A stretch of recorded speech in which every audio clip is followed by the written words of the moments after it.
século XVI trouxe consigo grandes mudanças históricas, pelo que é considerado o início da Idade Moderna. Foi também neste período que viveu Leonardo da Vinci, o arquétipo do homem renascentista.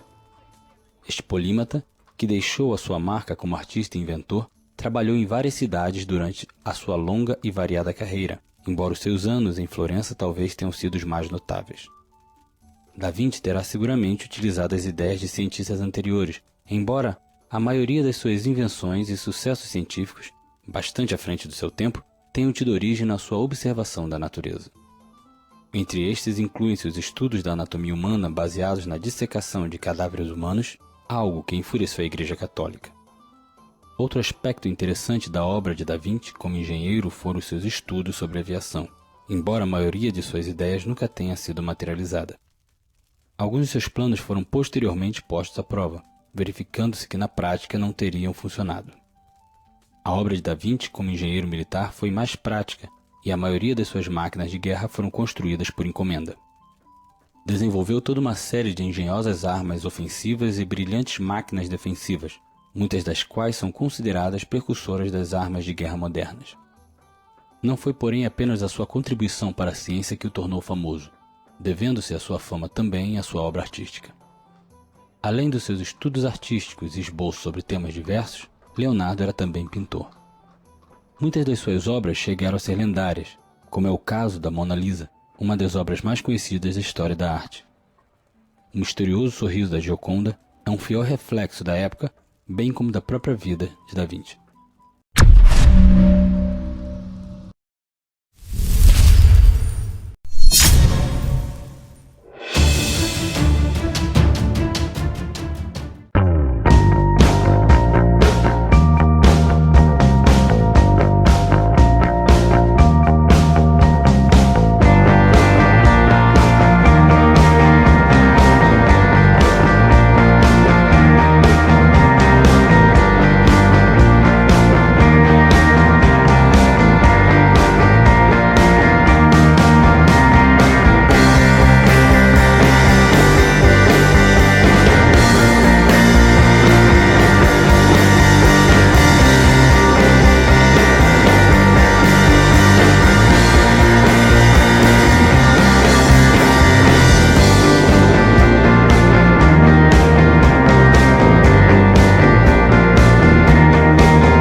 Johannes Gutenberg é considerado o inventor do processo de impressão de livros, embora isso seja posto em causa por muitos pesquisadores.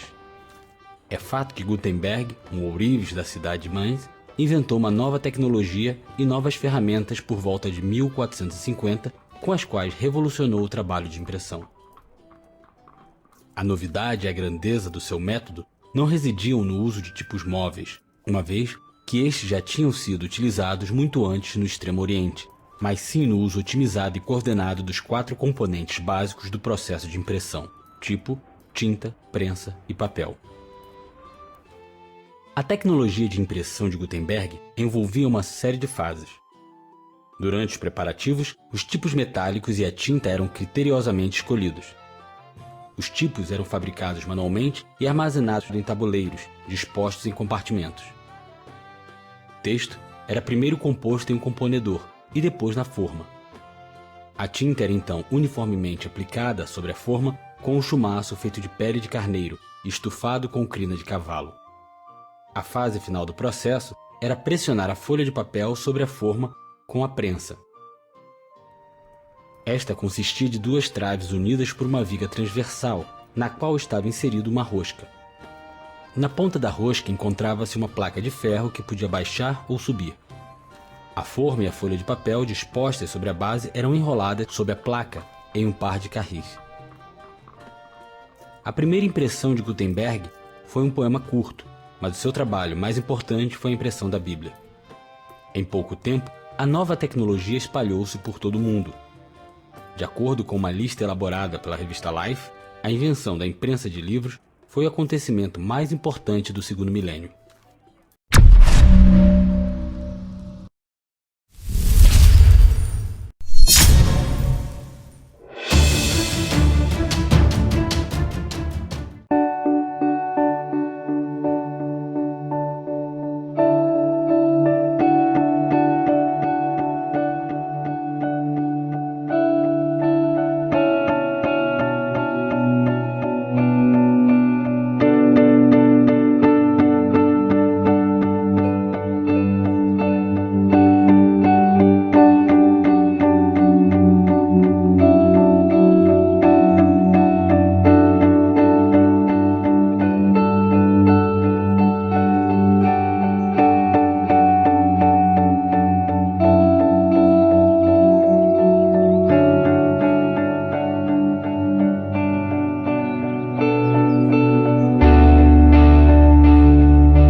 Globe Theatre ficava situado em Londres, na capital da Inglaterra renascentista, no lado direito do rio Tâmisa, no bairro de Bankside.